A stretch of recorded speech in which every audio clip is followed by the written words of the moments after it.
had always wanted to make a movie for my kids. I had thought about a world that I would love to live in.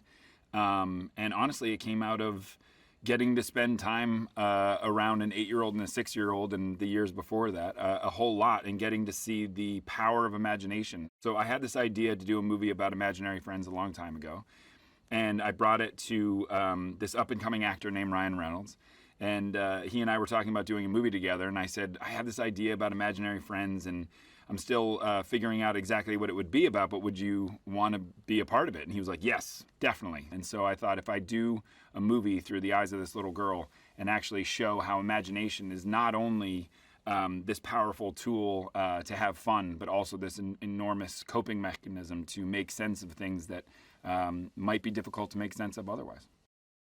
In my opinion, Ryan Reynolds is one of the most talented people we have ever had in this business, full stop. Not only is he clearly wildly funny, but he is so enormously talented in his performance. He has the ability to draw you in with his charm, with his comedy, but then also make these hairpin turns of emotion. He knows that timing isn't just about jokes. Timing is also how you get an emotional reaction out of someone too. And I'm just so excited for people to see him in a role like this, which, to be really honest, I don't think anyone else could have played.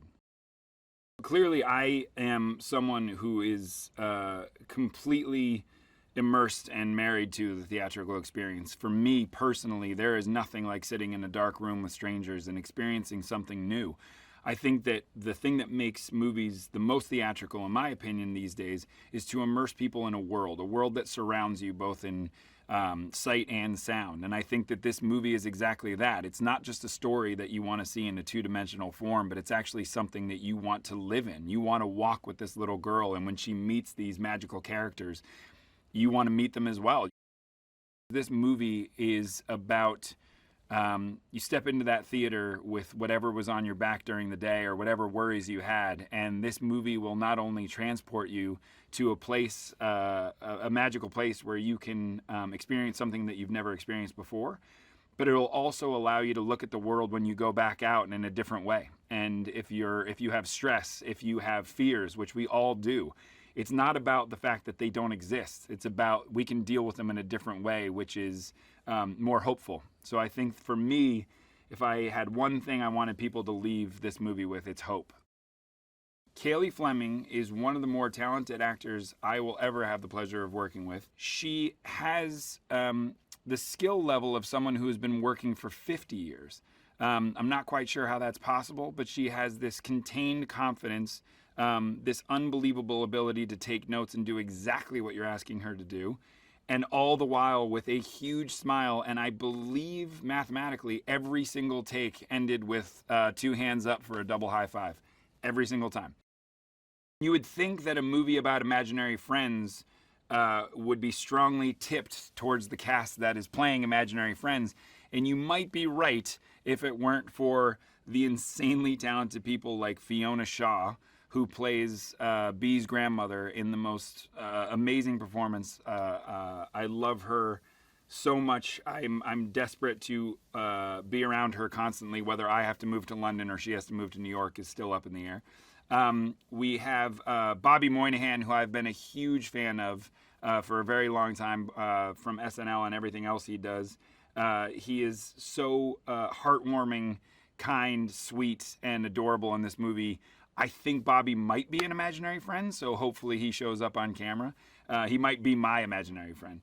And then Alan Kim, who plays the part of Benjamin. He's the other kid in the movie. And he is a kid that I think is a product of too many screens, not enough time alone to investigate your own imagination, but things are presented to you. And so he doesn't realize that there's a whole world beyond screens that he can tap into. And I remember seeing him in Minari and just thinking that that was a titanic performance from someone of any age, let alone someone who I believe at the time was 7 or 8. And now he's the ripe old age of 10 and still crushing in our movie. When we were going through the process of figuring out how to shoot imaginary friends, the thing that kept coming up for me was shooting practically. Very similar to what we did in Quiet Place 1 and 2. Absolutely, there are CGI elements to the movie, but the more we could shoot practically, the more you believe that those creatures exist in your world. And the same holds true for the imaginary friends. I had no intention of making a wildly green screen, blue screen world that our actors were living in. Instead, I wanted to reverse it and have the imaginary friends live in our real world. The idea that imaginary friends are always with us and they never left us, even when we're adults, is sort of one of the big themes of the movie, and that all you have to do is turn around and your childhood's waiting for you right there. It never went away. It is never lost on me how lucky I am to be living in this world of imagination. And this movie in particular, you know, I think before this movie, my kids thought I was an accountant. And so when they found out that I was actually making a movie about imaginary friends, they came to set for the first time and they got to experience all this stuff and sort of see behind the scenes and hang out with Cailey all the time and get to meet the ifs in whatever form they were in at the time. And so this was the most special experience for me because I actually got to do it as a family the whole time. You know, doing A Quiet Place with Emily was unbelievable. To be married to the star of the movie and get to do that story was incredible. But actually to have your kids involved from the ground up. And so nowadays they're asking, you know, when does this come out and is this done? And when I explain to them that I'm in VFX and, you know, Blue's coming together and he's almost done, and they're so excited about it as if they're going to get to see one of their friends that they haven't seen in a really long time. Violet's imaginary friend is Allie, who is a pink alligator that lives under the bed. And I said, "Are you scared of Allie?" And Violet said, "Why would I be scared of Allie? She's under the bed to protect me from bad guys." And I went, okay. So Allie's in the movie, played by Maya Rudolph. And my daughter Hazel had an amazing imaginary friend. We were sitting around a campfire a long time ago, and when you first are exploring the world of s'mores, you realize very quickly that you can't leave the marshmallow in for too long or it lights on fire and falls into the fire. Hazel thought that was one of the funniest things ever, so she invented an imaginary friend who was always on fire. So it's a marshmallow that the top of it is always on fire, and he will also be in the movie too. I am so excited for my kids to see this and totally terrified for my kids to see this. They're going to be the most honest critics of my entire life. This is a huge, wild, fun movie, and it all comes from a place of total and pure love. It's not just fun and funny and adventurous and magical. It's also very heartfelt, because I think that when you're dealing with the things that are most important to kids, it is heartfelt.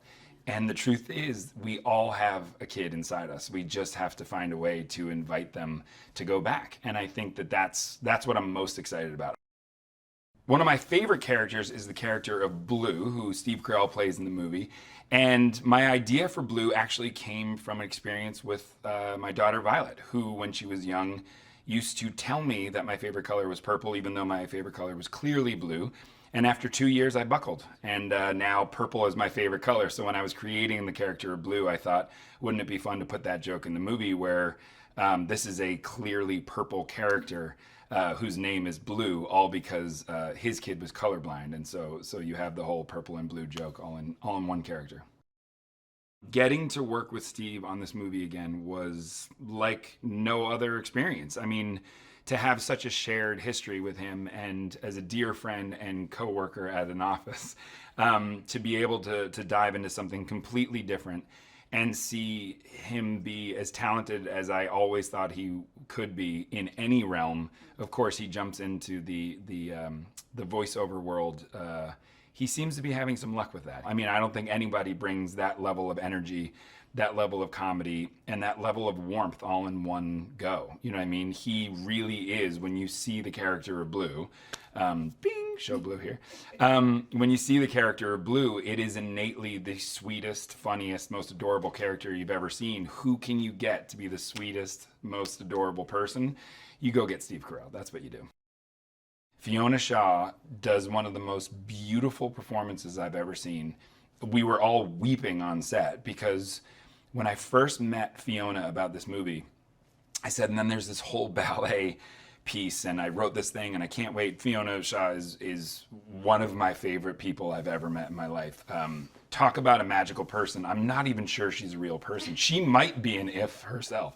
But I remember talking to her about it and saying there's going to be this amazing ballet piece and we'll get you, a dance coach or whatever. And she said, oh, I did ballet till I was 16. And I said, what? And she right then and there just started to dance in front of me and do all these moves that she hadn't done for however many years. And I was blown away. And then I said, well, why did you stop? And she said, oh, just too old, too awkward, and too tall. And so that is the line that she will say in the movie, which is, I was too tall, too old, and too awkward. Who wants to see an older person dance? And that's exactly what happens before she dances. And so it was all just so serendipitous and beautiful. And the moment she said that, I was like, that's what the movie's about. So it was great. For me, shooting practically is the most important part of any movie, whether it's all practical or there are visual effects elements, because your job is to bring people into the movie as honestly and in a real way as you can. And then introducing some magical elements, even in A Quiet Place. My job was to shoot 0 green screen and make sure that we shot the movie as if it was the real world.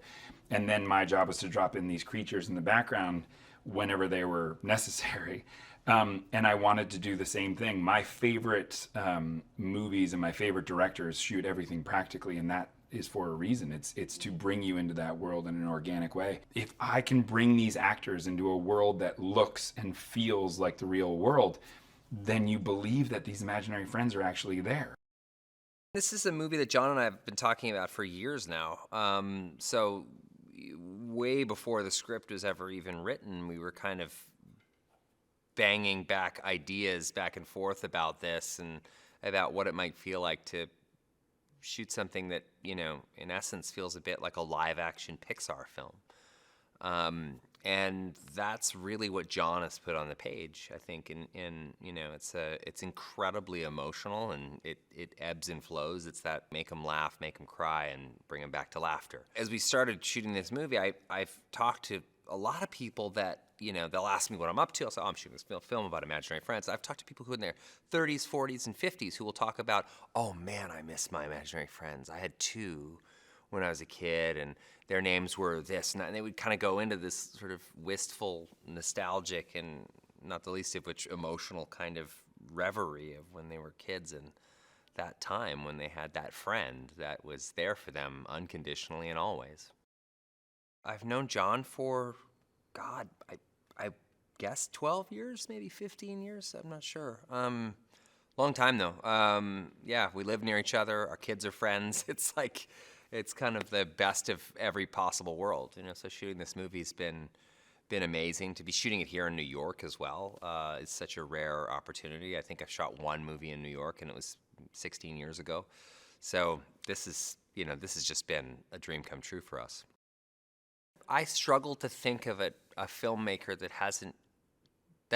that's been more informed by their own parenthood and children than John Krasinski. I mean, I feel like that it really cemented his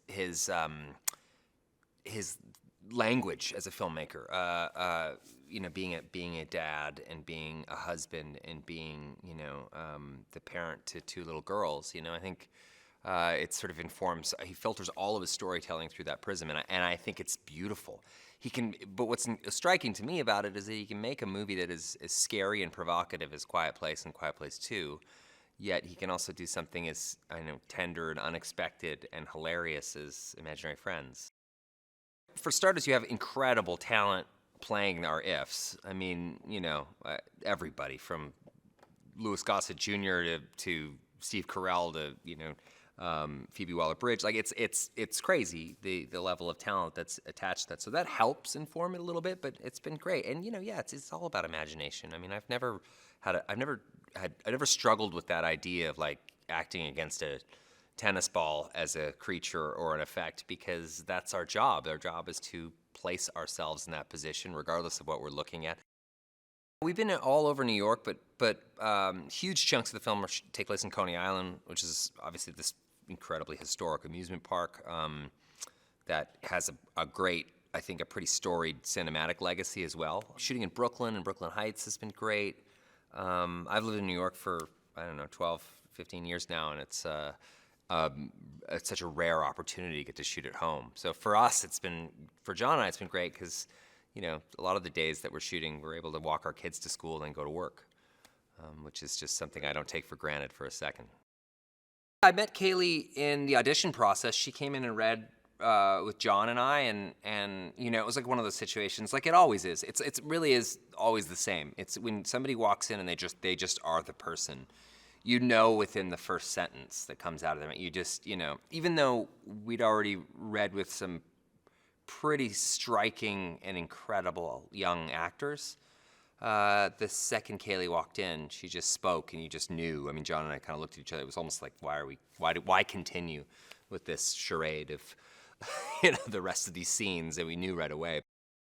I had a kind of an imaginary friend when I was a kid. It was Pookie was was his name, and he was like a bear, like a kind of looked just like a teddy bear sort of thing. And my brother Jeff and I shared this imaginary friend back and forth, and it was like a really kind of a weird bond my brother and I had, and it's something we still talk about to this day. So this movie on every level really kind of resonated with me in ways that I both expected and didn't expect.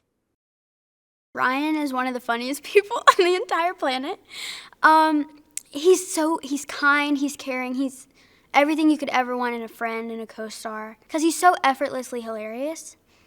He's so into his character, he's so deep, and he knows the industry well, he knows the business, he knows what's up.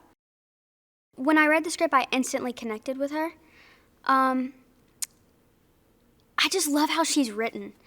She has so many great qualities. She's creative, she is stubborn, she knows what she wants, she loves her family more than anything, and she's very different. Like, I've never seen a character like her before. Blue is a purple pom-pom, essentially. He's 8 feet and 3 inches tall, and he's the most huggable thing in the entire world. He has short little stubby legs and the biggest heart ever, and he's just full of joy, and his laughter is contagious. Blossom, she's gorgeous. Oh my gosh, I love how she looks, a butterfly. She likes to make tea. She's very calm and collected, and I guess you could say she's the mature one of the group. Like, the way he writes, the way he directs, the way he acts, he can do it all, which is not normal. Most people can't do that. So he's pretty out of this world. He loves what he does. I think he has a real passion for it. He loves this movie. He loves these characters. And that really makes a huge difference, I think, of how the story plays out. And getting to act with him was so fun. Bobby is one of my favorite people in this entire world. He is hilarious. Obviously, he was on SNL, so he knows all about comedy. He's great. He exceeded anything that I could have ever wanted or hoped for Stress Man. Bobby brought it to the table and up 10,000 notches. Oh my God. I remember doing, what scene was it? Whenever he goes to the sink and he falls down, I had to stand in the bathroom stall and just try not to laugh because he's so great. Fiona, I don't even know. I'm speechless. I can't describe her. If I could use one word to describe Fiona, it would be lovely. She's so rooted in what she does, and you can tell she genuinely cares about her character. She's so special. And I remember finding out that she was going to play my grandma, and I was freaking out because I love Harry Potter. So I was like, oh my God, Mom, this is Aunt Petunia from Harry Potter, and I'm so excited to meet her. And she's completely opposite of Aunt Petunia. She's the sweetest person in the world. She's hilarious. She's charming. She's everything. Any good quality, Fiona Shaw has it. This movie is my dream role. Like, these are my dream people. This is my dream cast. dream story. It's fun, it's heartwarming, it's family, it's comedy. It's everything that I've ever wanted. I really hope that the audience, as long as they learn one thing from it or take away something from it, whether that be to not take your loved ones for granted or to not bottle up your emotions and let them out or to embrace your inner kid, whatever it may be, as long as they take something away from it and they leave the theater smiling, that's all I could ever ask for.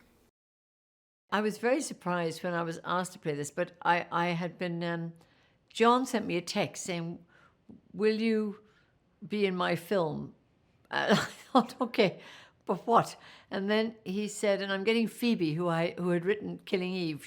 We'll all meet for dinner. So we went to Phoebe's house for dinner one night. We had a hilarious night. And I came out saying, yes, I'd be in the film. But I hadn't read it or anything. So I played the little girl's grandmother. And, the situation is very interesting, very modern in a way. She has to come and stay with her grandmother, who she has not seen for some time. So it's both a very classical situation and a very unusual, uncomfortable one for both the grandmother and the girl. I can honestly say I thought this was one of the best scripts I'd ever read. I think it's an absolute humdinger. And because in the middle of it is an active imagination, which anybody watching the film can plug into. Anybody, adults, children, everybody. And it makes you, like really good writing, it makes you long to be in the reality of the film. It makes you want to believe it. I think John Krasinski is brilliant at writing things about families, and his previous, much darker pieces are about families and the bonds in families. And in this film, there's a child. There's obviously the wonderful IFs, but there's mainly 3 adults who are floundering. They're just flawed. And I think, it's in that way a very grown-up film about what it is to be a child with adults. It's not in any way smoothing over any of that. And yet, the adults too are out of touch with their childhood. And of course, all adults are out of touch with their childhood and do better when they get in touch with it. The real engine of the imagination of this film is John, who's written it. And because there's no cynicism in any beat of the imagination that he's put into it. There's no cheating. These creatures are as real to him as you or I. And so his enthusiasm and his total logic abilities to place them, understand them, interrogate them, excavate the scenes, including them, makes you believe in it. In that way, I think that, I don't know whether, our imaginations are stimulated because we've still got to make the film, but I feel profoundly that it's going to ignite the imaginations of the viewer. John is unstoppable. I mean, he's, you meet him at the end of a week and he's just as enthusiastic as he was on Monday. He seems to never get tired. And I think in that way, his imagination is being fed by the film he's making. This cast, I mainly work with Cailey, my granddaughter, and she's a phenomenal actress, Cailey, because she has the ability, the calm, the wisdom, the control, and yet the kind of openness to be both playful and entirely responsible. So she's a very unusual person. Not everyone can do that. I think it's a film about the remaking of families who are challenged. And so it really is about the power of family and the power of the imagination. It's about the desolation of childhood, and it's about the warmth that the human brain can conjure. My character has sort of lost touch with his imagination. As everyone gets older, real problems come into life, actual problems. When you're a kid, you think you have all the problems in the world, but you don't. And when you're an adult, you realize you're just a large child with responsibilities. John is such a brilliant dude, and it's a beautiful story. It's not like The Quiet Place. Very different. Can you believe it? It's not the same audience, but no, it's beautiful. And someone who has grown up.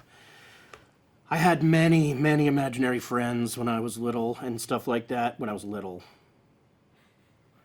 and I was never little. but just having that imagination, I think I was somebody who had a very big imagination, very silly kind of a kid, and that carried on to a job and a career.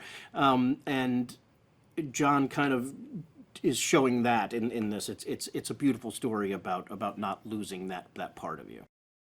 I think audiences of all ages will definitely be into this movie. This is one of those movies that your kid wants to see, and you can't wait to take your kid to see it and see it again, and don't mind seeing it again and again and again. Cailey is absolutely wonderful. She's a phenomenal actress already. She was before she got here. It's amazing to watch her work, and she's a kind, nice human, which is also a beautiful thing. Ryan's the greatest. Ryan's absolutely wonderful. When he hosted SNL many years ago, it might have even been my first year, I just remember thinking, this guy's absolutely hilarious. It's a shame he's so ugly. And he's hilarious. He's absolutely hilarious. And being in awe of him then, of his comedy chops then, and now it's a shame that he's just never did anything with it.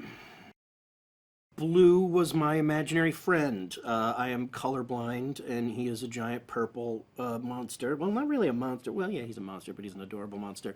But I call him Blue because I'm colorblind. But I still put together a nice purple and blue outfit with not knowing what to see. Yeah, and it's been a while since probably I've seen him, because I need him the most right before this job interview, and I'm very lucky that he shows up. How would I describe the core message of this film? To always remember to have an imagination, and that it's never over. You can still keep going, and even though you're having a terrible day, or you may feel like something is not going your way, there's always some time when it will. There may not be right now, but it'll come soon.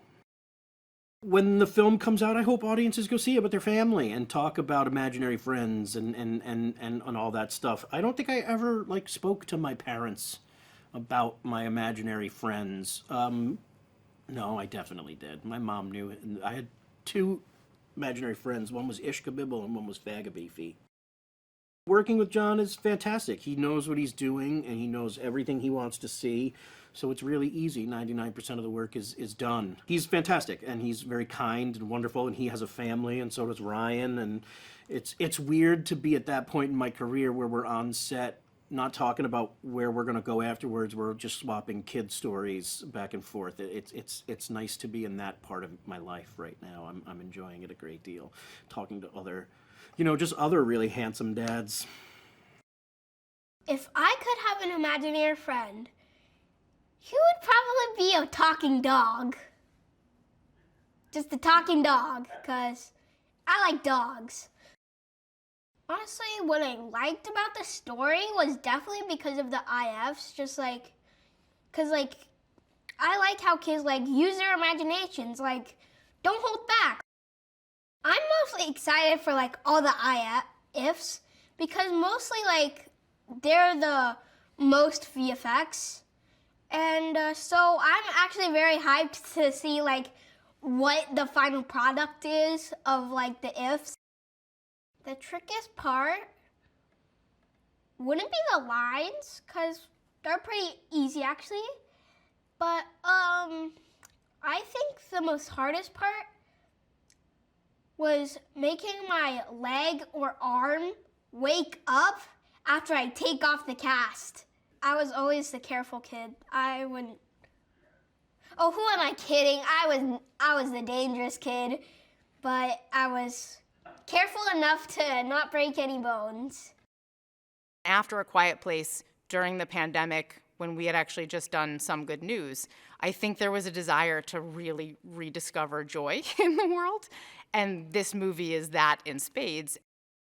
I think this movie is a movie for his kids, for him, for his parents, for every sort of generation.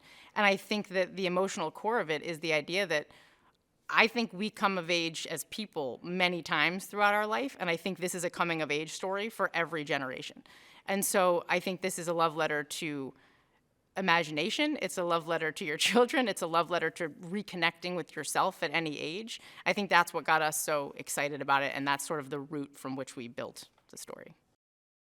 He said, what if instead of making a movie about imagination, you let imagination be a character in the movie?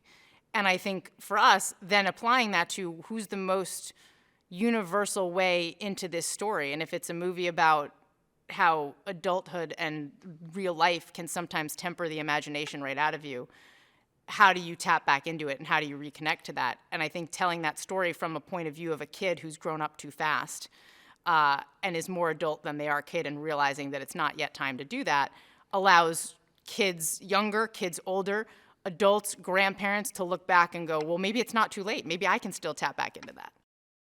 We've always talked about imaginary friends as sort of these, yes, adorable creatures that you can create, but really they're these like time capsules of our hopes and dreams and potential and all the ways in which what we thought we could become one day. And then, of course, life takes whatever path it takes. And so it's the notion of, well, what if we can tap back into that?